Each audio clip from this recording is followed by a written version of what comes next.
There we go. Hello, Anna. Thank you for joining me on the Martin Talk Show. How are you? How are you today? What's going on where you are? I am good. I'm in Berlin, which is home, and just getting ready for the Edinburgh Fringe experience. Quite excited this year. It is an exciting thing. Have you been to the Edinburgh Fringe before? Yeah, this will be my third year. So the first year I just did 2 weeks with my first solo show, and that was somehow more hectic than the next year where I did my first solo and my second solo back to back for the full run. And and I think it's because with the full month you can take days off. So I took Mondays off, and then this year, yeah, I'm excited because I've got a break between my shows. They're not too late, and I've got Mondays off, and I've got accommodation by myself. It's It amazing. sounds like you found your rhythm. You it sounds like you've kind of sussed it at this point. I think so. I hope so. There's always more to learn, but I think I've got a good strategy this year. So rest will be ensured, and peace of mind, and yeah, I think it'll be all right. When you say rest, are you taking a couple of days off every now and then, are you? Yeah, Is just there like a Mondays. schedule? So I've got 3 Mondays off, and then I'm also, yeah, my shows are at 2 p.m. and at 10 p.m. So it means I'm not going to be living like a vampire like the last few years where I was finishing my shows not earlier than 2 a.m. So when do you start the Fringe? Are you going in for the full? Are you going in for the full Fringe this year? Yeah, so I'm going to be there. I leave on Tuesday, the 28th, and then shows start on the 31st, and then wrap up on the 24th of August, and then I leave on the 26th. Lovely. See, All right. yeah, right into it. Excellent. So tell me about the show, your stand up. Hi ho. It sounds interesting. Hi ho. What are I your feel like I want impressions to. of it? Well, I kind of want to go hi ho silver. I'm like, is this a pirate show? Is this What? like? Obviously, I know this is a stand up, and I've looked a little bit into this, but I want to hear it from you. What is this show about? Yeah, so I think Hi Ho, its direct reference is to Snow White, and Of course, yeah. Hi ho hi. Why did I go pirate? Pirates don't say hi ho, do they? I don't know. They might do if they're talking to some women. I don't know. It does like Hi Ho maybe is a Long John Silver. Is that what they say? Is that what he says? I'm not sure. I don't know. That's just where my brain went.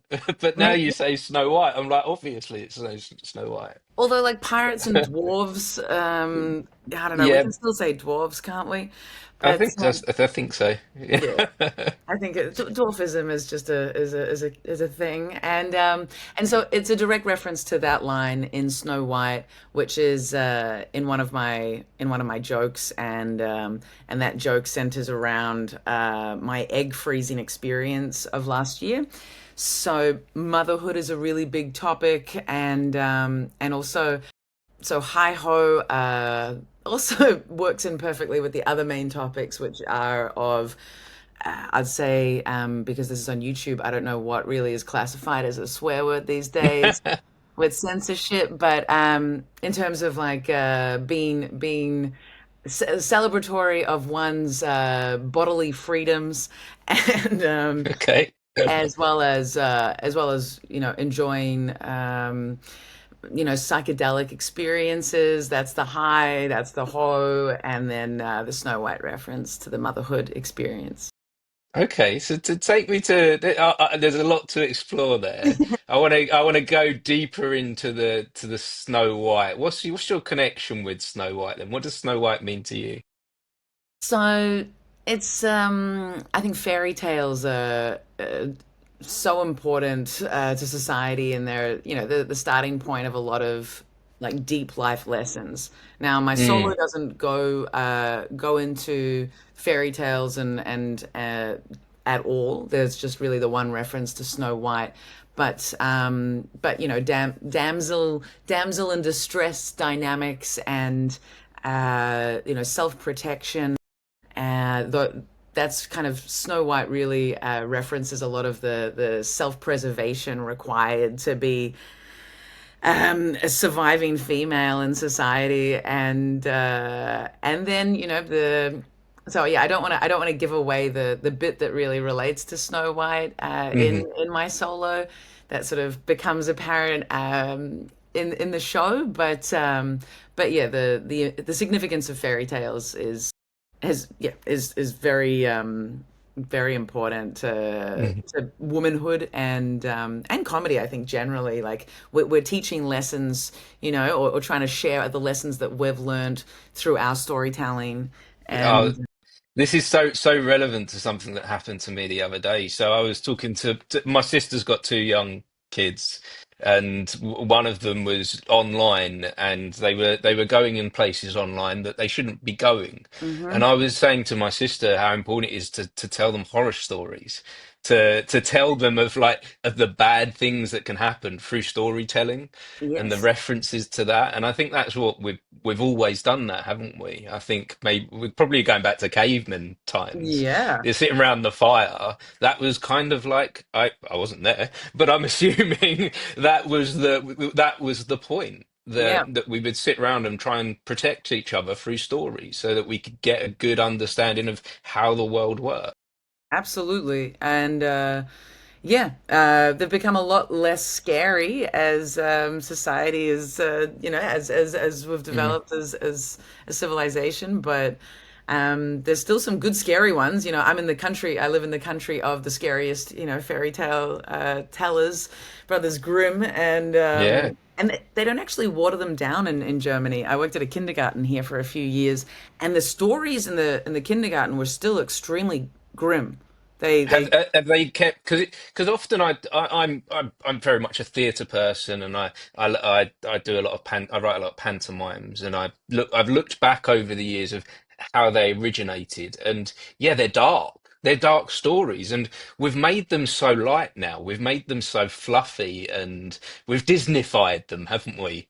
oh yeah. Um, and I'm interested to hear that actually in Berlin, where it kind of originated, that they haven't done that. Now there's still, yeah, and what's interesting, my gut reaction reading, like finding some of these storybooks and reading through and reading it to the children and being like, oh my goodness, this is the next sentence. Am I really going to tell them that they cut open a wolf's stomach and all of the pigs came out? Like this is very gory. But so, I think we do see this as almost too much, but there's a lot of value in yeah, I guess like scaring children into the possible dangers of life. Mm. And yeah, and I guess I kind of I am doing that in Hi Ho regarding motherhood and reward systems, drugs, things like this. It's sort of sharing some of yeah the dangers, and I do have a tendency towards dark comedy, so it ties quite nicely in with all of the warnings of within fairy tales. Yeah, so you touched on there about drugs, and you said about psychedelic kind of experiences are within this show hmm as well. hmm And again, you're just giving me so much that's like relevant right now. My daughter's 16, right? And so she's going through that exploratory age at the moment, and she's mixing with crowds that are slightly older. She's at like that age where she's still a child, but she's all of a sudden hanging out with adults, or new adults, and they're those things are going around. Drugs are happening. That's part of the culture and environments that she's in. And I was telling her the story of my psychedelic experience recently, hmm and how, whilst that changed a lot of things for me and was a monumental moment in my life, and how important it was to also be safe at the same time. So I told her a horror story hmm in order to say, look, this is how you protect yourself. Yeah. Yeah, good parenting. That's No, I appreciate yeah, that. well done. Well done. It's I yeah, I haven't had the direct experience, so always good seeing peers doing a good job with their kids. I'm trying. It's a challenge at time, and sometimes you're like, how do I deal with this? Yeah. It's so But much just playing it by ear, isn't it? Like mm, I've nannied and, kindergarten teaching and got my nephews and nieces. But yeah, it's yeah, they throw things at you and you're like, "Oh, I have no idea how to deal with this appropriately." yeah, no, it is tough, and a lot of the time I think I may be getting this wrong, but I try and go with my gut, and I try and go with honesty as much as possible because I think kids know when you're not being honest. I think kids know when you're making stuff up or you're just out to scare them. But if I tell my daughter and my son the truth, I'm hoping that they'll take something from it. Also, it gives you credibility. If you maintain that, then there's very little like if you're consistently honest and authentic with them, then they're going to trust what you're going to share in the future. Mm, It's building that foundation of yeah, being a real person, dealing with them as yeah, real people. I hope so, and maybe there's some things that will be held back until the right time. But Yeah. then, but then the time will present itself. But yeah, realizing that, yeah, that parents had a life too. Yeah, right. That's Hmm. I have been meditating on my parents' drug histories recently. And yeah, like little things that they told me and that I didn't quite comprehend when they told me, and now I'm remembering them telling me these things. I'm like, oh wow, they did try that. Like naughty mom, yeah. Yeah, we're all humans, aren't we? And it doesn't change from the minute we decide to be a parent, does it? So it's No, it doesn't change. And I don't think my parents withheld things from me, but Mhm. and I'm not saying they should have taken more drugs, but I do feel like my solid experience with experimenting with different substances, I do have I have a huge amount of experience to pass on. And, Mhm.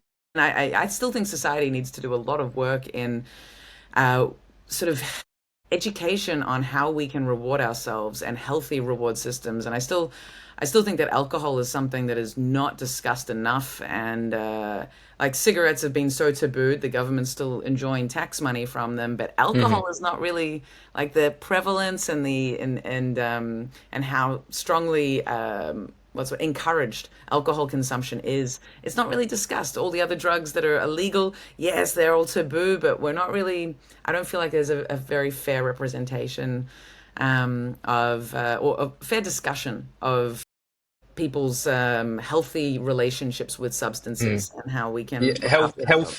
healthy or unhealthy at the same time. So at the moment where I live, just 10 miles down the road, we have a situation going on that's making mainstream headline news. Mm, We've got some I might use the wrong term here.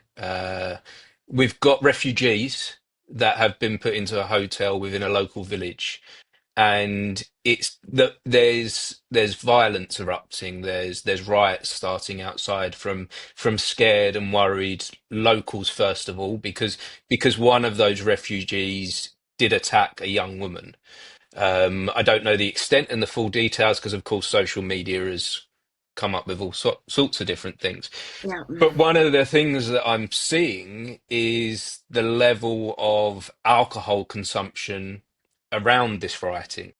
So Hmm. there's tons of young men drinking cans of Stella and getting violent with each other and causing a problem that's bigger than than the current situation. And yeah, we we celebrate in our culture alcohol, Hmm. don't we? We celebrate it as if it's there's adverts on TV, it comes up at Christmas time, at birthdays, and we treat alcohol as if it's almost this wonderful thing to be just simply enjoyed, which you Yeah. can get enjoyment from it. I had a good night last week with some friends having a Hmm. drink. Um, but then there's this other darker side to it as well that isn't kind of really talked about enough. That's how I feel. Yeah, completely. I stopped drinking 2.5 years ago, and I would say in my 20s, I would never have considered alcohol ever leaving my life. And it's been the easiest.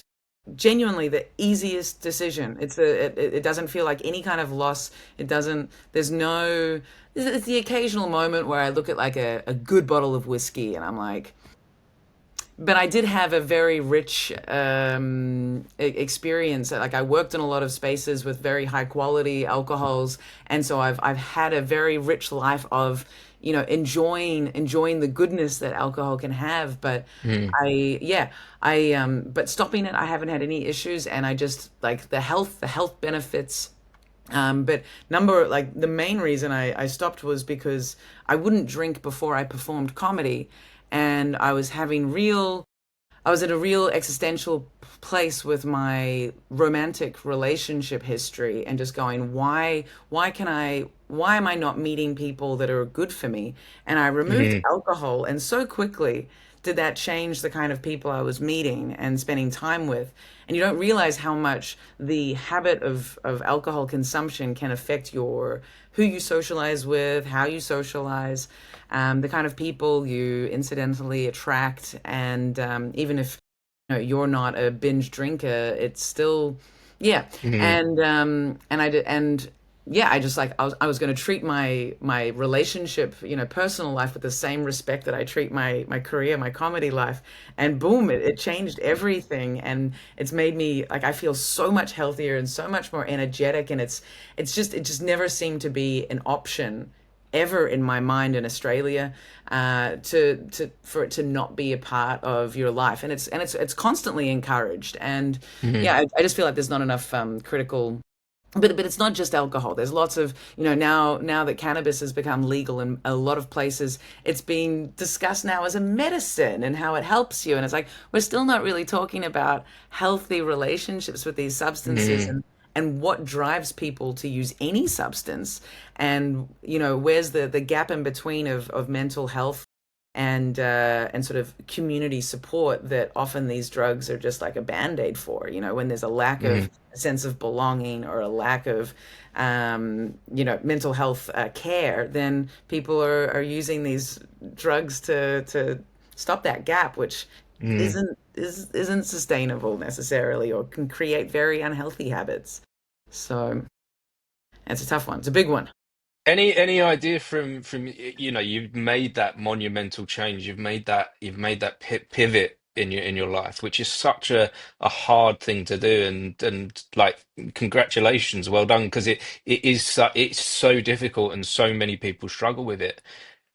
How did you do it? Wow. I do live in a place where recreational, other substances are very easily Hmm. available compared to Australia. But there are psychedelics that are not unhealthy. Like mushrooms are a very, they can be very emotional. So okay, so firstly, like straight up answer to how do I do it?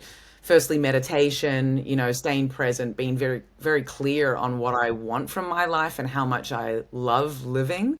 So with that as like a base point, and then when I am wanting to engage in sort of some different, mental space that a meditation session or a shower or some exercise won't really fit for. If I want to do something social or more like introspective, psychedelic, there are other substances that I can use that you can find, and there's more and more research around psilocybin, like mushrooms being this very regenerative, detoxifying thing, Mm. without sounding like some kind of conspiracy, like new age medicine woman. But some shrooms can be very restorative. You can get a lot of insight and can be just a lot of fun.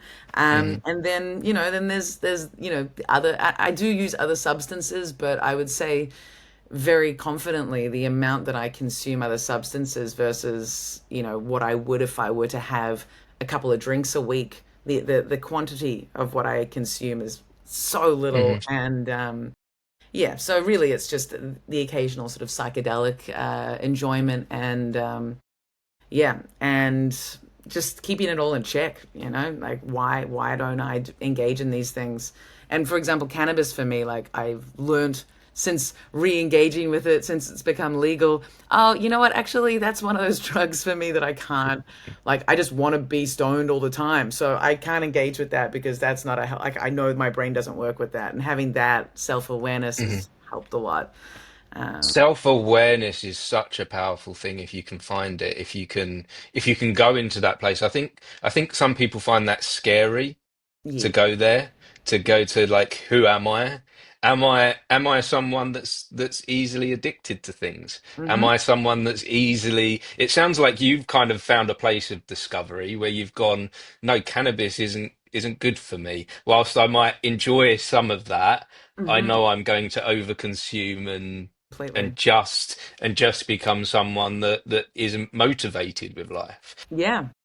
I've found a healthy relationship with cannabis. I've found a place where yeah, in my late teens it was unhealthy for a period of time, and there was a 2 year period where I don't think much happened at all.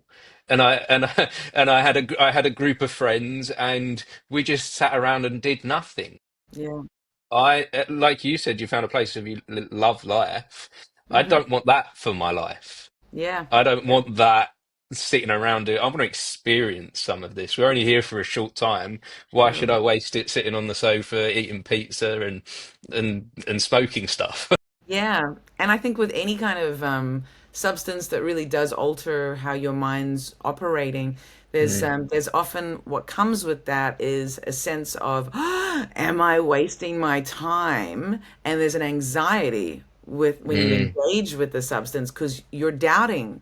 Like if you can truly, truly brainwash yourself to be like, this is 100% what I want to be doing right now and whatever, cool. But usually there is, if we're being honest with ourselves, there's a bit of anxiety of like, should I be doing this right now?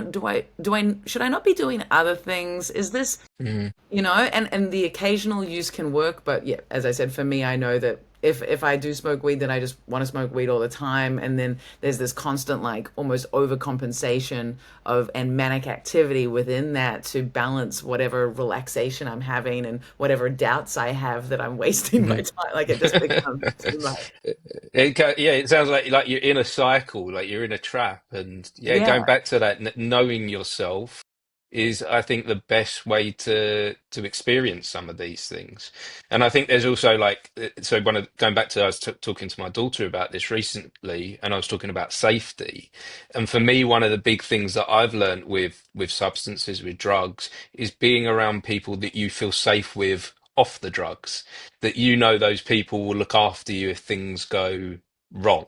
yeah, that's so important. So for me, a couple of years ago, I took too many substances one night for a series of events. And when that happened, I wasn't in an environment where I felt safe. I needed to get out and be with someone that I knew I would be safe with. And the person that was for me was my dad.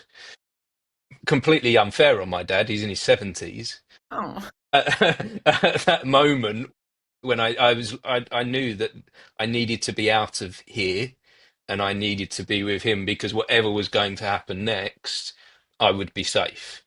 And I yeah. and I and I and I was okay enough at that point to do that. But yeah, I think your crowd, your circle is very, very important with these things. Yeah, and I do think for young people, for everyone, like it's a real thing with maturity and as you gain more self-awareness, understanding that who you surround yourself with, in times of sobriety, Mhm. basically your friendship group should always be people that you want to hang out with also when you're sober. Yes. And feeling Yeah. safe. Yeah. Being with people that you just feel you can be yourself with is the number one important thing. Giving your time to those people and being in spaces where you feel supported and relaxed. That's something that I think that's a bit of a lifelong people come into your life and you want to have them in your life, and then you're like, actually I feel very uncomfortable around this person for whatever reasons, and is this me, is it them, and evaluating and just only surrounding yourself with people that really do feel yeah, healthy for you. hmm How do you know when that's right? How do you know when that circle is the right circle? I'll be honest, I feel like like, I always keep I have a few close friends and then I engage in like wider communities, but I much prefer meeting up with, I have like, mainly one on one relationships. I'm not a, I really despise group dynamics. Hmm. I'm not. I just feel like it all just gets watered down to the lowest common denominator, and it's a, I don't know. Whereas like, however, in work dynamics, in comedy, I will often be with a large group of comedians who I love, and still even then it will be sort of me more one-on-one conversations. But in terms of like an inner circle of people, I think it's, you're I think you're constantly, not constantly, I don't think it's a healthy thing that you need to constantly be checking if it's okay. But if you are experiencing difficult dynamics with people that you consider friends, staying aware of that, talking and being having honest communication. And if you feel like you can't move beyond and move forward in a dynamic, then saying, I don't have to have this person in my life. Is this actually causing me harm? Do I feel? I think the best way to know if someone's good in your life is when I say goodbye to them after hanging out. Do I feel better? Like, not because I'm saying goodbye, but as in, do I feel like it's been a good experience? Do I feel enriched by this Mm. hang, or am I walking away feeling self doubt, feeling like maybe hurt by a comment that was made, feeling like I didn't actually get to say my opinion because they were talking over me? Like if those are your thoughts, then evaluate. But if you walk away feeling uplifted, then that's a really good. That's the sign Mm. that they're good for you. So with all that, what I'm hearing from you is, whilst it's so important to kind of get to know yourself and that feeling inside, it's just as important to know others and how they affect you. And I'm thinking about a friend that I had that was so much fun to be around and do things with. But after I would leave the environment of being with that friend, I used to feel awful. And I Yeah, used to, and I was like, why is this? And yeah, yeah, and I had to sit down for a little while with myself and go, ah, there's something going on here. yeah, There's something that's not right for me, and that I need to step aside from this friendship. But it yeah. takes time to understand these things, doesn't it? It's not easy. It's not easy. I'm 38 and I'm still like, I feel like in the last, well, I feel like probably late 30s is a classic time when people really start evaluating realistically Yes. their friendships. Mhm. But even, in the last year, I've had some dynamics where I've walked away from, hanging out with a friend, and I've had a huge somatic reaction to the dynamic, and I've wanted like I've had huge stomach cramps, and I was like, maybe it was something I ate, but I ate like nothing that would have caused any, and I realized it was stress from spending time together, and that I wasn't actually feeling heard, and I didn't feel like any of the sad stuff, like a couple of the sad things that I brought up, I didn't feel like I got any empathy for them, and it almost felt like I was on stage trying to like get this person to like me in the middle of during, and but yeah, it was and that was only in the last year that happened. And so it's good that people still come into my life, and I want to try to have friendships with them. But yeah, you got to trust your gut, and yeah, Yeah. yeah. Yeah. Yeah, no, yeah, and yeah, like you say, people at this kind of stage of your life, at this 30s moving into 40s, yeah, this is seems to be for me as well an evaluation period of the Yeah, circles that you're around. yeah. So going back to the fringe, having been a bit of a veteran, can we say that? You see, That's going. Pretty much that's a jumping not the gun quite yet, here. not quite yet, not quite a veteran. I'm joking, No. but like someone that you sound like you've got a lot of experience there. You kind of found your way, that you've got this positive outlook for this year ahead. So how do you look for the right circles to be mixing with at the Edinburgh Fringe? I've been once before. I went last year. Hmm. And for me, I was like, every circle I went into was the right circle. I had such a great time. It was magic. But then I went to another festival earlier this year, the Cannes Film Festival, Hmm. and all of the circles were the wrong circles. Very And different vibe. I would like it extremely different vibe. No. it was so different. I wasn't prepared for how different it was. And I think it was to do with that it was, yeah, I was kind of expecting another Edinburgh Fringe of all these creative people when the Cannes Film Festival is actually a money market. Yeah.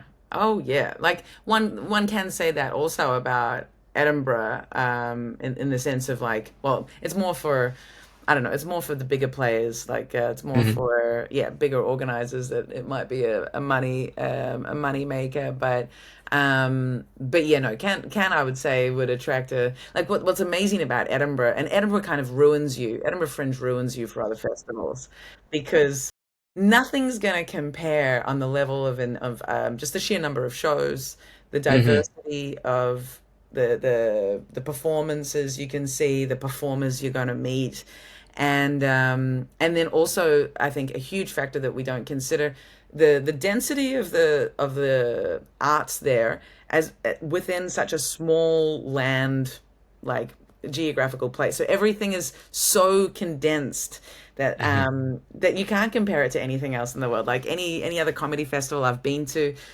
nowhere near as many shows, way too spread out. You know, you don't have that high like you don't run into people as often anywhere else Hmm. in the world any other time, I think. No, no, there is something. There's definitely something special about it, and I see myself wanting to go there every year from that first time, and I'm so excited about this year going there. I've literally booked my flight this morning.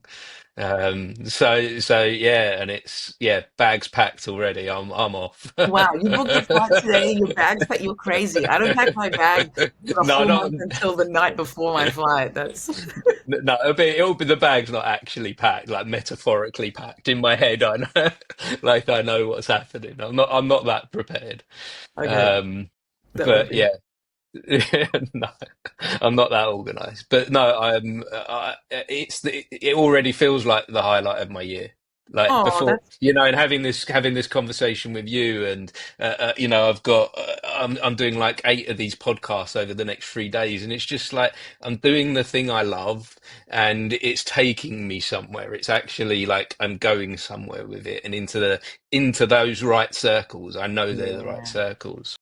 Yeah. So in terms of your question about finding the right circles, stand-ups in at the Edinburgh Fringe, I will kind of confidently say, speak for all stand-up comedians, when I say that we are like hustlers for stage time, and I don't think like I think the clowning community as well, but particularly stand-ups because we share so many stages. There's so many compilation shows on top of our own solo shows, because there's so many opportunities to perform on other people's shows constantly. Like if in my first year I did my 2 weeks, I was doing my solo every day, but I did in 14 days I did 68 shows, and It's a lot. that's not crazy. No. It is crazy, but it's not crazy compared to other comedians that I know. Like Kyle Legacy is I think he got the like he's known as having done the most shows during a Fringe. Like you can just like over 100 shows in a month, easy. Hmm. For us as a comic, the circles that you hang in are the you end up hanging with the comedians who love your vibe and your comedy, who get you up on your shows, who then like put your name forward to other producers, and it's the stand-ups that like you share stages with, who do your shows, and they're the people that will hang out with after shows. But yeah, we I don't know. I'd say a lot of comics don't spend so much time hanging out as much as gigging together. Hmm. So, are you saying is there a healthy competition within the stand-up world, or would you say everyone's just like pushing and fighting for each other? I suppose it depends on the like it's like Because you said yes. about like the stage time, like the state, Yeah. there's stage time, and people are going to want that because that's what your job is. But what does that look like in the environment?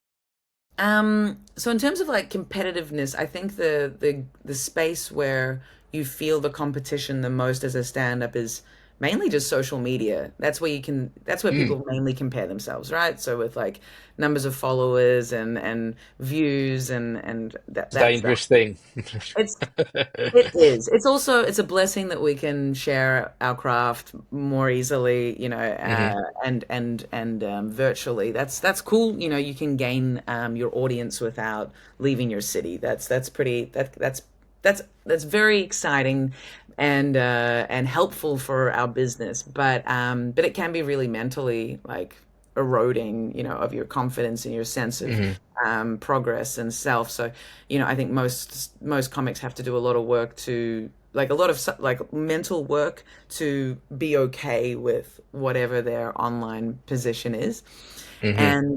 and create sort of boundaries for how they engage with social media. But on the ground in Edinburgh, I'm I think because it's such a comedy is such a personality thing, and it's an ability thing. So you get shows if you're good, and so you're offered stage time if you're good enough, and if you, it's not just the onstage skill and strength, but it's also how you deal with people, and if you're a nice person to work with. So you might be an up and coming comic who isn't super, isn't like super sharp, still a little bit, but if you're nice to work with, people are going to be happy to give you the stage time so that you can develop. You need stage time to develop. So it's very much be a good person, be respectful, be a fun time, whatever, but also be working on what you're doing. And Yes. I say on the ground, you don't really feel that competition unless you have some sense of entitlement and you think that you should be getting these opportunities and you're not. I think that's the time when you might feel the competition because you feel like you're being left behind or overlooked or whatever. Hmm. So I don't really feel the competition, but it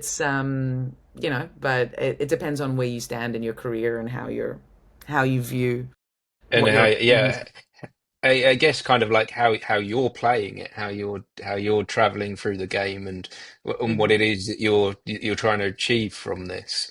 Exactly. And so, obviously, everyone that puts themselves at the Edinburgh Fringe is looking for the big thing, the big break that will take them to the next level. I think that's a big thing.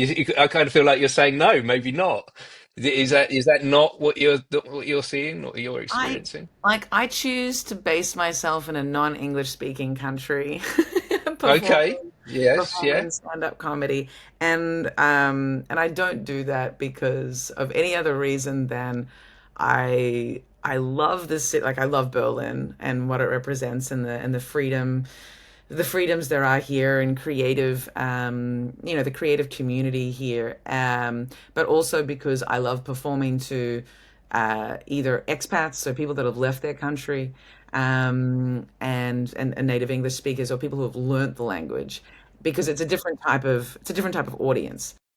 Now, Yes. I say that because it's obviously very hard to build a career doing in a country where your job is in a different language, Hmm. and so that I don't exist in a space that has the like the infrastructure and the kind of how you move up in the industry that doesn't exist here. You kind of Hmm. have to make your own career. So when I go to Edinburgh, it's not, I don't think I'm going to find I'm not going to get picked up by some scout who's going to want to manage me across Berlin and tour me around the world. I don't think that's possible. I don't think an agent is going to want to work with someone who's based in the middle of Europe. I don't think it's what's the word, like very financially lucrative. It's not a great idea for them. So I don't go to Edinburgh for any kind of big break. It's for the stage time. It's the Hmm. opportunity to run my hour, 23 times in a month, and to see my friends that I only get to see when I do festivals, people from the Hmm. UK and people from Australia, and from the US. It's this like big like meeting point for all of us colleagues. And I would love to get, like, festivals are a good opportunity to get reviews. And so Hmm. having that as somewhat something of a break, like getting, being, getting an award would be great. Getting some good reviews, yes, but that's as close to like a break as as it's gonna be. Yeah, well, I'm so happy to hear this from you that that's your mindset, because that was, whilst I say I had such a great time at Edinburgh last year, that was one of the things that I actually felt a bit disheartened by, that so many people there were looking for a big break, that so many people were, I'd go down the street and I'd talk to people on the mile, and it was towards the end of the Fringe, and some people, you get low audiences Yep. throughout the Fringe. It's difficult to Sure. get people through the door. There's a lot of competition. But yeah, that thing of, oh, I came here with an expectation of this would be the thing that makes me. Because it does happen to one or two people, Sure. but one or two people out of thousands, And it's a it's and it's a numbers game. Like the people that something wonderful happens to, they're often people that have done it for 9 years, seven yeah. years, and that's great. Mhm. That something good happens to them, but it's not a. It's a you've got to be doing it for a while. You even need to build up. Like even my second year, I had people coming back to my show from the year before. They remembered me, which blew my mind. But like, you're also building a local audience, which people don't necessarily think about.